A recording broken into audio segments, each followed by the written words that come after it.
August 15th, President Trump making it clear he will never stand on the side of hate. Racism is evil, and those who cause violence in its name are criminals and thugs, including the KKK, neo-Nazis, white supremacists. But that's not enough for these protesters screaming and cursing at officers outside of Trump Tower. If they fire at the United States, it could escalate into war very quickly. Yes, that's called war. If they shoot at us, if they do that, then it's game on. Also breaking overnight, Defense Secretary James Mattis comes out swinging against North Korea as Kim Jong-un decides to hold off on any plans to strike Guam for now. Plus, a horrifying accident claims the life of a stunt woman on the set of a major Hollywood movie. The latest on what went wrong. Fox and Friends First starts right now.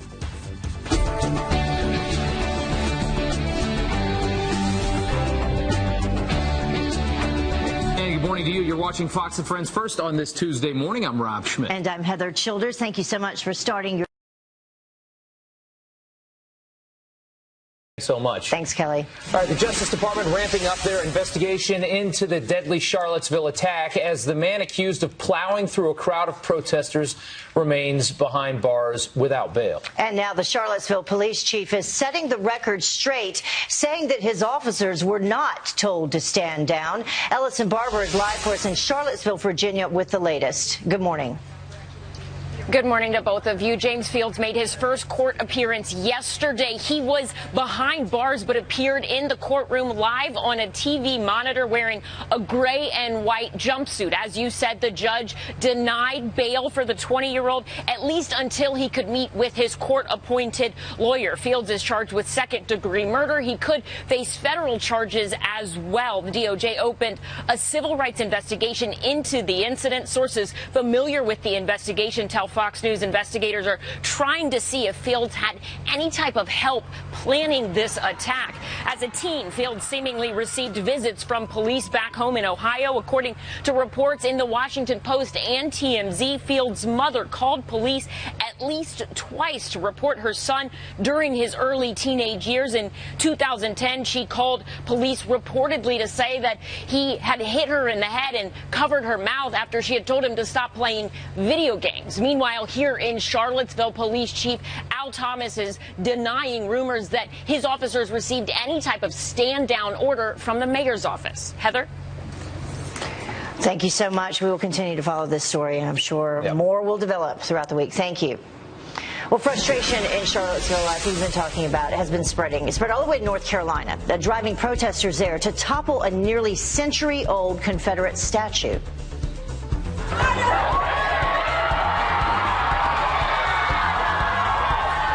Demonstrators cheering as the statue fell to the ground. This was outside of a courthouse in Durham. Some kicking or even spitting on the fallen Confederate soldier. It had been outside that courthouse, by the way, since 1924.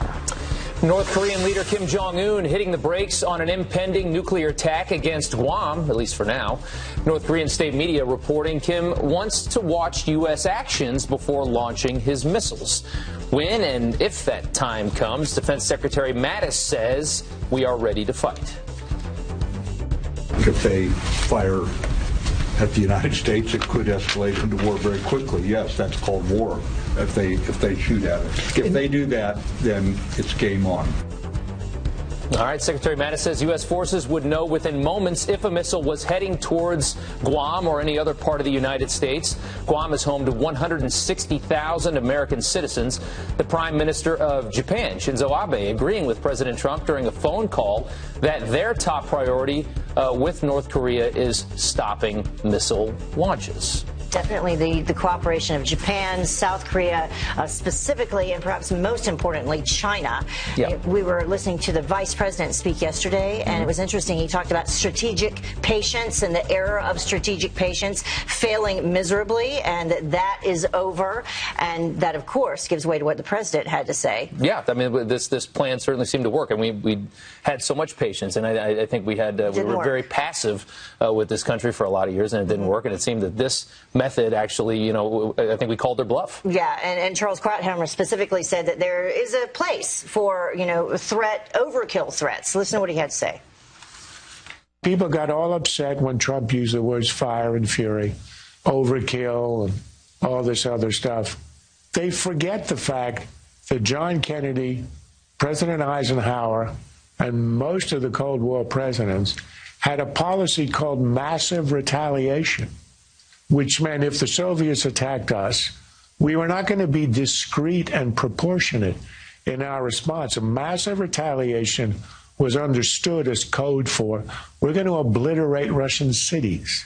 Now, that wasn't a pleasant prospect, but it was that threat that actually kept the peace for 50 years and is the reason we had no major war between the great powers for 70 years, longer than any time in modern history.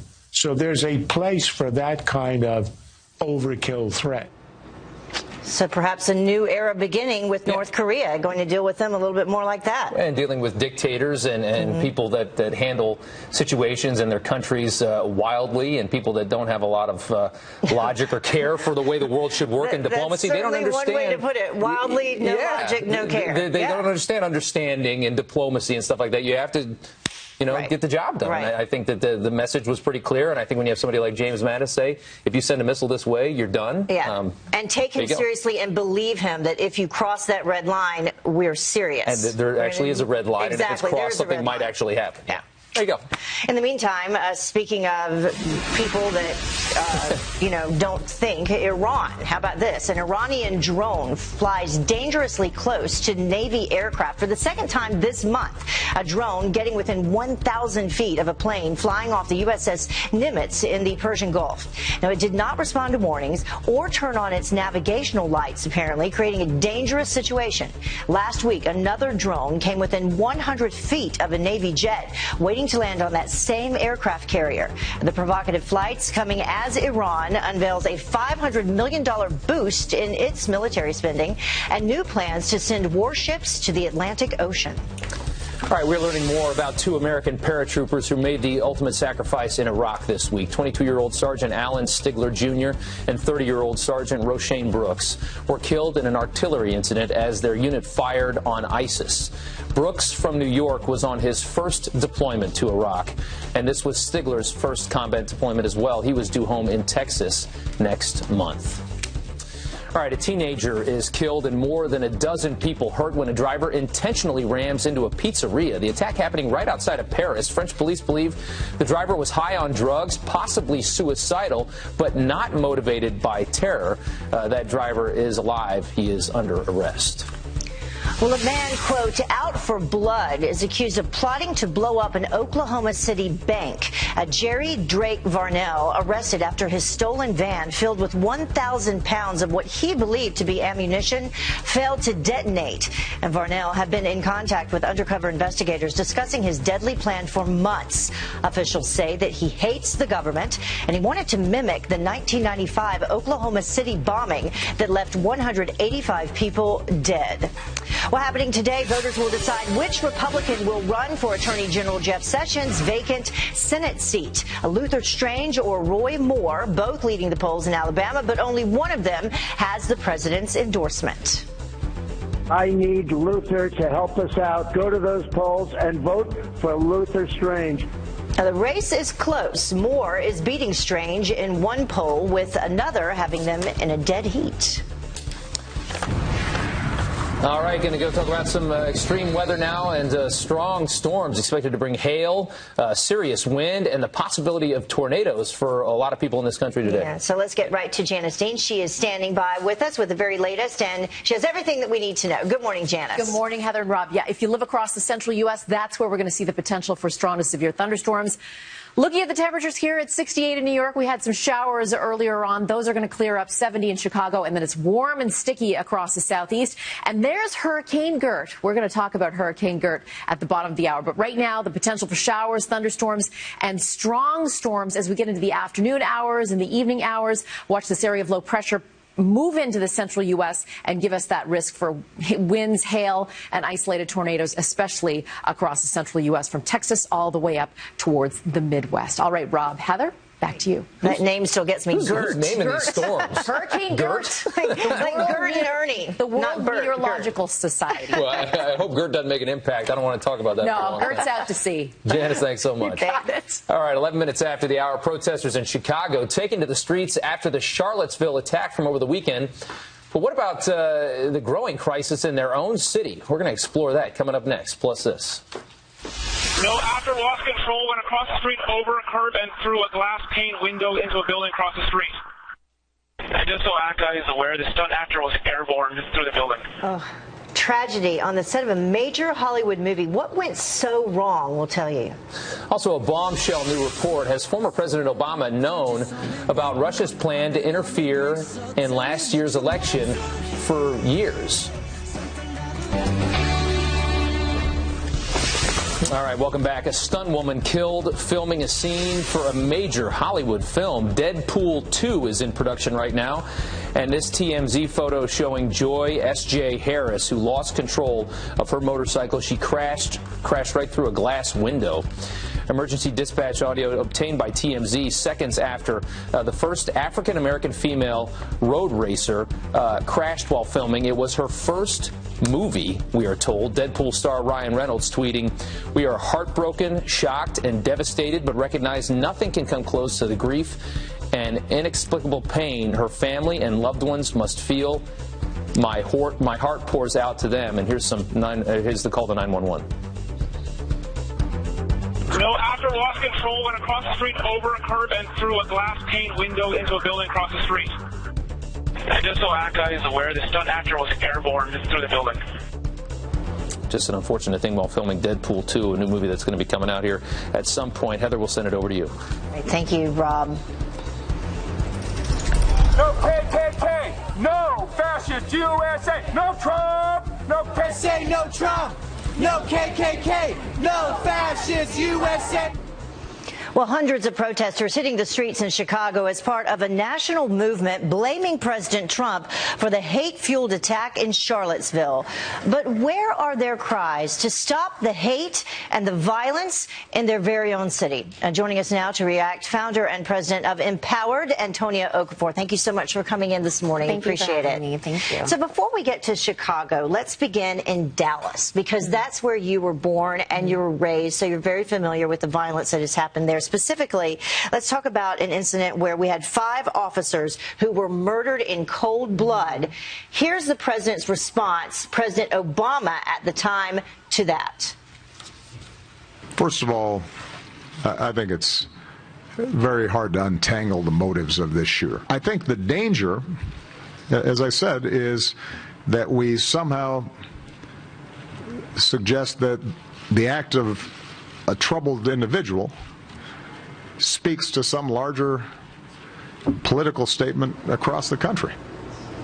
You know, it would seem that, and the reason we bring this up, and you can see exactly right there, I'm sure you know where I'm going with this, the difference between the reaction to President Obama's statement and the reaction to President Trump's initial statement involving this incident that happened in Charlottesville. Absolutely, and I think it's just interesting, right, that, you know, like I said, I'm from Dallas, and it was horrific for everyone, for the country, but yeah, we didn't have these protests right after talking about, oh, well, let's, you know, BLM, even though BLM, Black Lives Matter, said that they had nothing to do with it, we have these people, well, President Trump had nothing to do with what happened a couple of days ago, but yet they're putting the blame on him, putting the blame on conservatives, even though they've denounced it publicly many times. It just goes to the fact that there's no apology that's going to be enough for these people. It has nothing to do with the violence, say, in Chicago, where 6 people were fatally shot just this last week. Yeah, let's pull that up now to go to Chicago. The murders in Chicago this year alone, 400 murders in 2017, and what you were just referencing, 24 shootings since the day of the Charlottesville attack. 2 individuals who were killed on the front doorsteps of a church. Absolutely. It just shows there's no safe place. But the fact of the matter is that this irony is killing people. It's literally killing people, where these people are saying that there's this outrage for President Trump going to the Trump Tower in Chicago and having all these protesters. What about the black men and women in their own city who are being killed every day? Why the discrepancies in the reaction? Well, I think it's because they don't want to highlight the fact that their gun control laws, the strictest gun control laws in the country, are not working. I was part of a documentary in Chicago for a week where I spoke with men, women, and children who are dealing with, this false sense of reality that suddenly these gun control laws are doing anything to help them. They're not. I think we have some video of some of that documentary where you were talking to those people there on the streets of Chicago. And what were their feelings? I mean, how did they feel about the national news media not taking a little bit more control of the situation? That's actually video of the in Charlottesville right there. But then the documentary where you went and spoke to these people, how did they feel about that? The word I kept getting was they felt like they were in prison. They felt like they were forgotten, absolutely. That these people, I actually had people tell me, President Obama, where was he? These 8 years. Last year, 800 people were murdered and killed in Chicago. Where was he when all this happened? So I think a lot of them, and the media is not going to talk about it, a lot of them are upset with what President Obama did and our lack of what he did. But people are going to still spin it to President Trump, who just started his presidency the last year. But yet all these things are still happening with gun control laws. All right. Thank you so much. Appreciate it. And people can access your documentary online? Yes, they can. www.antoniaokafor.com. Right. Thank you so much for coming in. Thank you Appreciate so much. It. Rob? All right, ladies, thanks so much. 20 minutes after the hour. Remember Scott Peterson? Sitting on death row for the murder of his wife, Lacey? Well, he just broke his silence. What he says really happened to his wife. Also, big changes coming to the menus at Dunkin' Donuts and Chick-fil-A. I'm going to talk about that coming up. To a Fox Business Alert for you. Under Armour CEO stepping down from President Trump's job council, joining Merck and Intel after President Trump's widely criticized response to the Charlottesville attacks. Hey, Tracy Carrasco from our sister network Fox Business here with the very latest on this. Hey, Tracy. Good morning, guys. Yes, that's right. The fallout continues. 3 CEOs resigned from President Trump's American Manufacturing Advisory Council following his highly criticized response to Charlottesville. Ken Frazier, CEO of Merck and one of the few African-American CEOs of a Fortune 500 company, announced he would be stepping down on Twitter, quote, as a matter of personal conscience. The president fired back with a few tweets of his own almost immediately. Now, President Trump said now that Kevin Frazier of Merck Pharma has resigned from President's Manufacturing Council, he will have more time to lower rip-off drug prices. He also said Merck Pharma is a leader in higher and higher drug prices while at the same time taking jobs out of the U.S., bring jobs back and lower prices. Now, as you said, Under Armour CEO Kevin Plank and Intel CEO Brian Krasnich both left the council as well, citing similar reasons. Okay. All right. Let's switch gears completely, though. Let's talk about Dunkin' Donuts and their new fall menu. Yes, it's only August, but Dunkin' Donuts is saying so long to summer and hello to fall with brand new menu items. Dunkin' bringing back the seasonal pumpkin spice flavors with pumpkin coffees, donuts, and pumpkin cream cheese. Dunkin' is also adding maple-flavored products like maple pecan-flavored coffees and a new maple sugar bacon breakfast sandwich. So a little syrup to go with your pumpkin. And it's already started? It has, yes. God. It's a little too warm outside for it right now. I agree. Something when it's 90 degrees outside. All right, let's talk about Chick-fil-A and some of that good chicken. Yes, Chick-fil-A is stepping up its breakfast game with breakfast bowls. The menu will now include the hash brown scramble, packed with hash browns, egg, cheese, salsa, and your choice of chicken nuggets, interesting, or sausage. The Chick-fil-A is trying to appeal to people tired of traditional breakfast sandwiches, and you'll also be able to get that in a burrito form. So healthy start to your day. Hey, nothing beats a Chick-fil-A, though. I love it. So SpaceX launching this supercomputer toward the International Space Station. What's this about? Yes, the latest rocket from SpaceX is currently on its way to the International Space Station with the most powerful computer to ever operate in space. It'll be able to crunch massive amounts of data and send the results to other computers on Earth in just moments. The SpaceX Falcon 9 rocket will arrive at the International Space Station tomorrow. Pretty cool. Elon Musk. All Yes. right. Love that. Tracy, thanks so much. Thanks. All right, 27 minutes after the hour coming up, they claim they are standing against hate, but this is the message that they had for the president.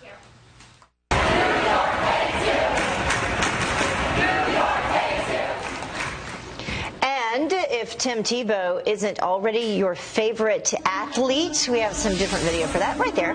Well, he's about to be his incredible all-star moment before the game.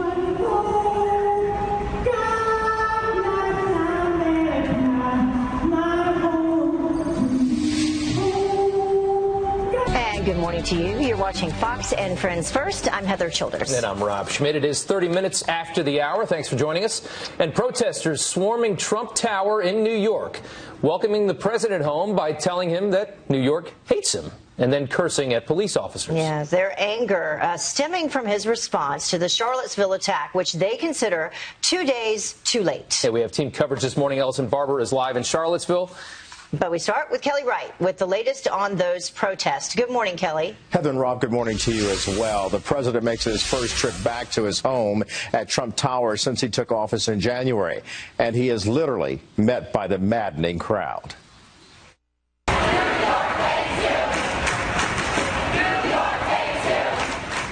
Thousands of protesters have been standing around Trump Tower since Sunday, shouting and holding up anti-Trump signs. A huge inflatable rat resembling the president was also displayed in front of the Plaza Hotel. The protesters say they are angry by the president's response to the deadly racial violence in Virginia. They also got angry with police at Trump Tower. You roll your eyes because you're weak, because you know you're wrong, because you think you're a man and you can roll your eyes at a young woman. Roll your eyes. Your shoe doesn't protect you. A lot of anger out there. Supporters of the president also came out to defend him, both groups engaging in heated shouting at matches.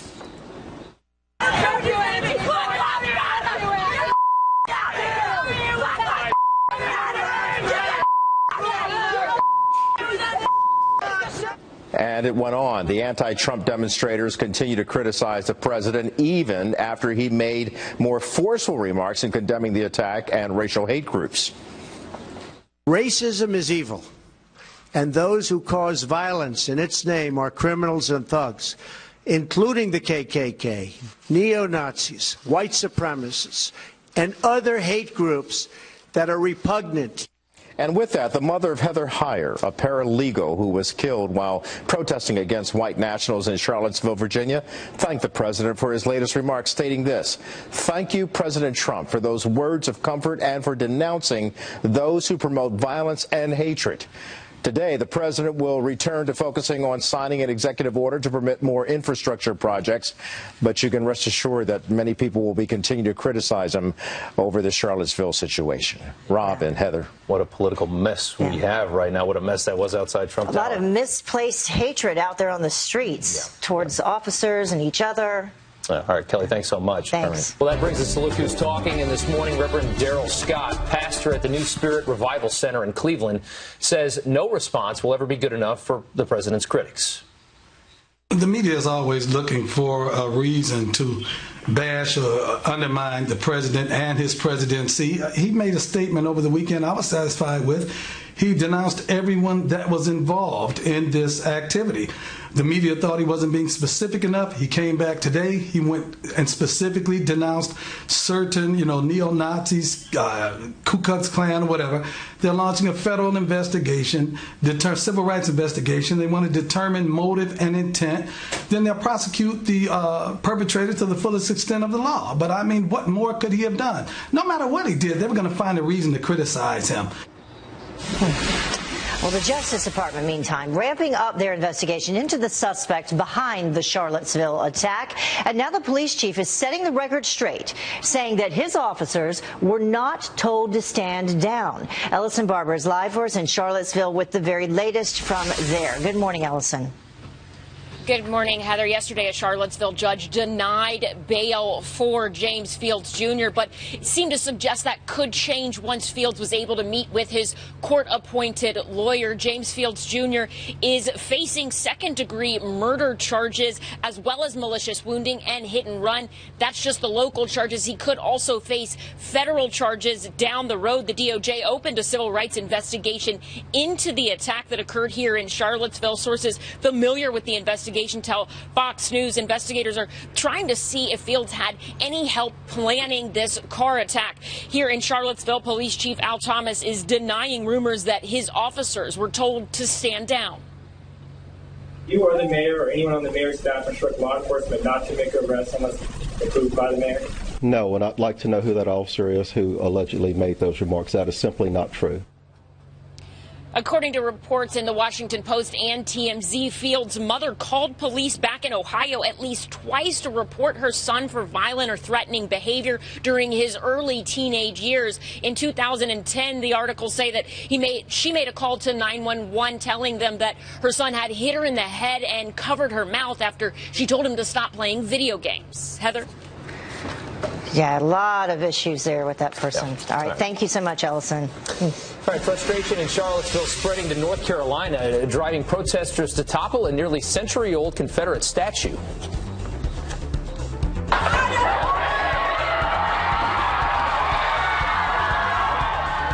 This is Durham, North Carolina. Demonstrators cheering as the statue fell to the ground outside of a courthouse there. Some then coming up, kicking it, spitting on it, on this statue of a fallen Confederate soldier.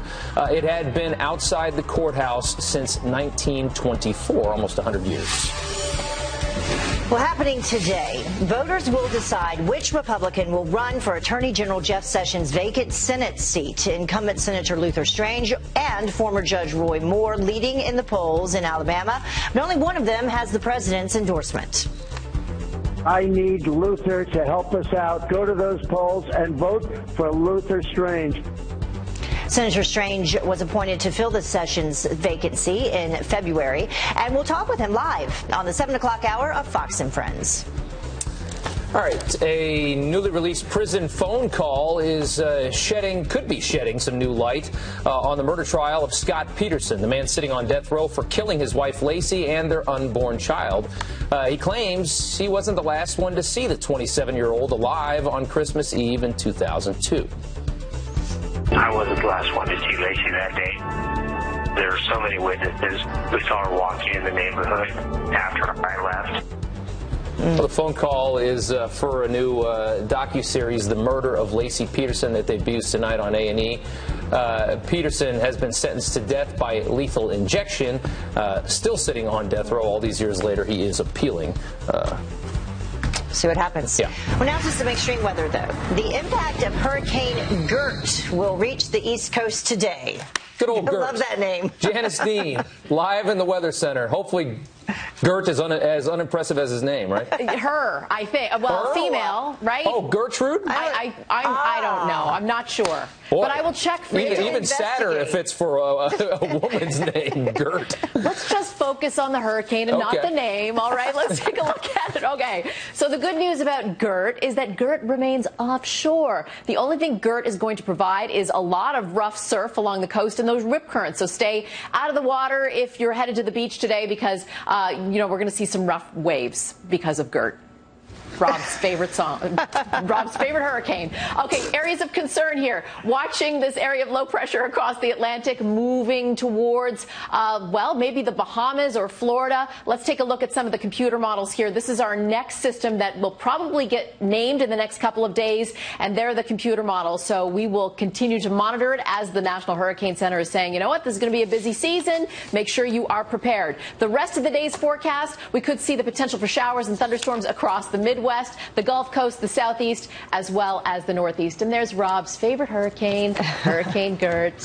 Back to you. I wonder what the next name is going to be. Yeah. You know, it's a good question. I will check that for you. I think we're running out of names. Yeah. No, not yet.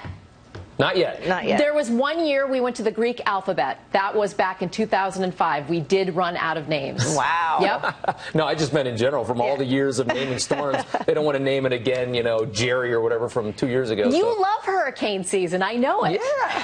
Gert. Maybe there'll be a Rob. Maybe. I think there has been. Janice, thank you so much. We gotta go. 39 minutes after the hour, even more unpatriotic players popping up across the NFL.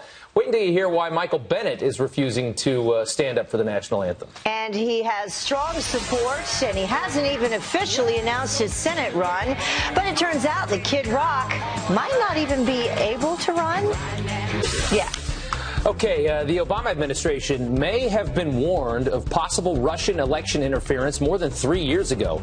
According to Politico, national security officials sent several warnings to the White House that the Kremlin was ramping up intelligence to disrupt Western democracies. Although there was never a black and white threat to our elections, some officials say the administration just brushed off the possibility that the Russians could affect the United States in that way. So there could have been a very early warning over what happened in 2016. More to come on that, I bet. Well, Colin Kaepernick is out of a job, but his national anthem protest is still very active on the NFL sidelines. 2 more players now following his lead. Fox News radio host Todd Starnes is tackling the NFL's problem with patriotism in his 1-minute commentary. Hey, Todd. Yeah, good morning, Rob. Yeah, Marshawn Lynch is this year's Colin Kaepernick. Mr. Lynch is a running back for the Oakland Raiders. Now, over the weekend, he disrespected the national anthem. While the rest of the stadium sang By the Dawn's Early Light, Marshawn Lynch sat on a cooler, eating food. Apparently, he's a disciple of Kaepernick, the founder of the NFL's modern-day Hate America movement. And there are reports players from other teams may join the protest. I love the military. My father was in the military. I don't love segregation. I don't love riots. I don't love oppression. I just want to see people have the equality that they deserve. Yeah, that's Seattle Seahawks defensive end Michael Bennett, who says he'll take a seat all season. So in other words, the only way to truly demonstrate you love America is to hate America. Meantime, the Raiders are turning a blind eye. Head coach Jack Del Rio says Lynch can do whatever he wants. What the NFL ought to do is put a stop to this anti-American nonsense. If you ride the bench during the Star-Spangled Banner, you should ride the bench for the rest of the season. But based on what happened in Oakland, that's unlikely. Sounds to me like the NFL has an epidemic of deflated balls this season.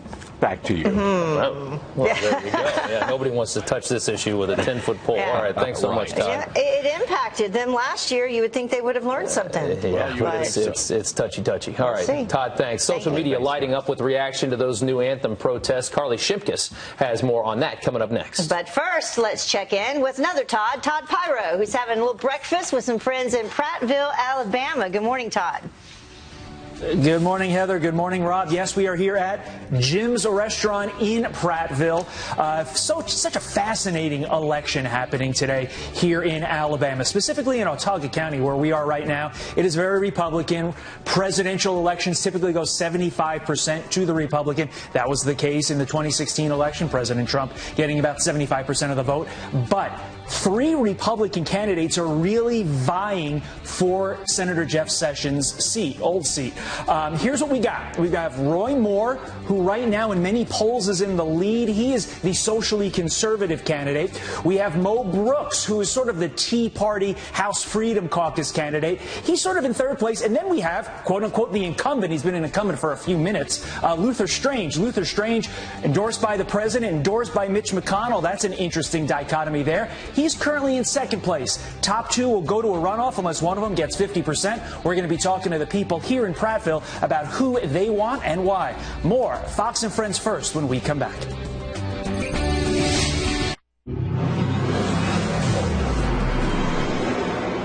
All right, so-called peaceful and anti-hate protesters hitting the streets of New York City yesterday right outside Trump Tower. Yeah, Carly Shimkus with Fox News Headlines 24/7. Sirius XM 115 is here with the protesters' reaction. This was crazy if you listen to this video. Yeah, you better believe it. It wasn't really the homecoming he was hoping for, right? Thousands of protesters gathered outside Trump Tower last night to voice their frustration with the president. Now, a lot of the people who showed up are blaming the president's rhetoric on sparking the riot in Charlottesville. For hours, people chanted the word shame and New York hates you. And then take a listen to this woman who voiced her frustrations, took her frustrations out at some on-duty police officers. You roll your eyes because you're weak, because you know you're wrong, because you think you're a man and you can roll your eyes at a young woman. Roll your eyes. Your shoe doesn't protect you.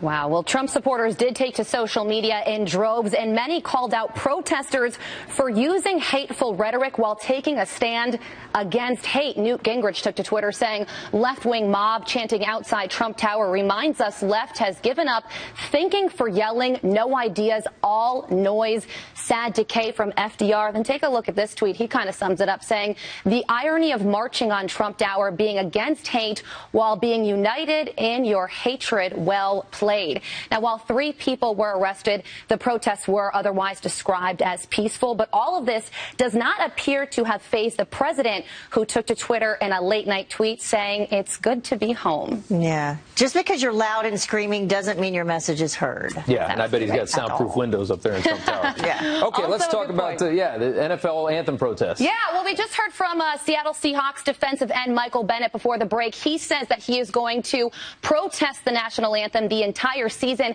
And I got to say, guys, a lot of people on social media are not happy with his decision. Here's a sampling of reaction. Dale says dishonoring our flag and national anthem is unacceptable. If he sits for this, he needs to sit the bench. No justifications. Bobby tweets, disrespect, no matter for what reason, only breeds more disrespect. And David coming in with a pretty colorful tweet saying, I don't care what your excuse is. This crap isn't going to make a damn thing better, only worse, as this weekend's actions proved. So a lot of people on social media saying the same thing we heard last season, where they want to keep politics out of sports, or they're going to change the channel. Yeah. All right. So the polar opposite. Let's talk about a little respect and Tim Tebow. This is a great one. While the national anthem protest is still causing problems for the NFL, Tim Tebow is going viral for another sweet moment. Here he is joining a fan with cerebral palsy as she sang God Bless America.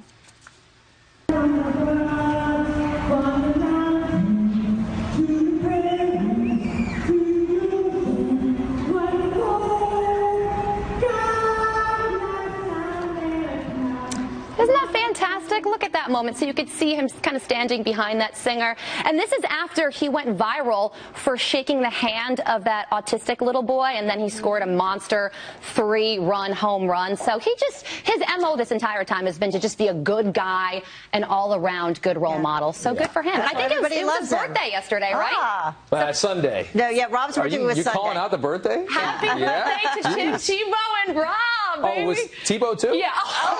Okay. I thought you were talking about me. Oh, yeah. All right, yeah. He's All right, got birthday, birthday on the mind. Listen, I understand. We're coming off a big weekend. We're both Leos. Yeah. I do like some Leos. All right. Thanks, Carly. Thanks a lot. Well, the time now is about 6 minutes until the top of the hour. So what is so wrong with this picture? Take a look. Apparently, a lot. The teenager who says she is being viciously bullied after posing with the vice president. Not surprising. All right, and this is how they roll. These are nuns on rollerblades. I love it. I love rollerblading. Coming up next, stay tuned.